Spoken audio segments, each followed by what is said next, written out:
नमस्कार. बाहेर इतका पाऊस पडतोय, आम्हाला मसाला बनवायचा असेल तर आम्ही कसा बनवायचा? हा प्रश्न जर तुम्हाला पडला असेल ना, तर तुमच्या या प्रश्नावर आमच्याकडे उत्तर आहे. आमच्याकडे आहे घरगुती पद्धतीने बनवलेला काळा मसाला. हा मसाला खरंच खूप स्वादिष्ट आहे, चविष्ट आहे, झणझणीत आहे आणि आरोग्यासाठीही चांगला आहे. हे मी इतक्या विश्वासाने यामुळे बोलत आहे कारण आम्ही स्वतः हा आमच्या जेवणात वापरतो. आता एकही भाजी अशी नाहीये ज्यामध्ये आम्ही हा मसाला वापरत नाही, कारण हा मसाला खरंच खूप छान.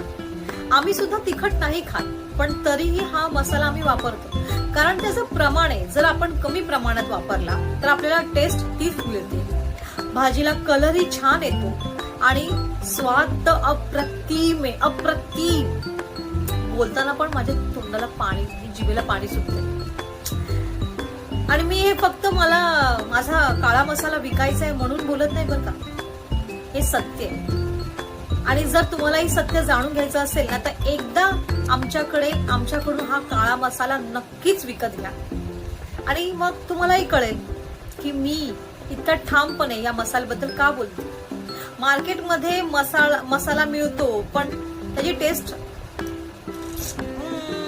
नाही बोलू शकत मी, पण एकदा आमच्याकडून हा मसाला घेऊन बघा. आणि मसाला हवा असेल तर लगेचच ऑर्डर करा. बाय.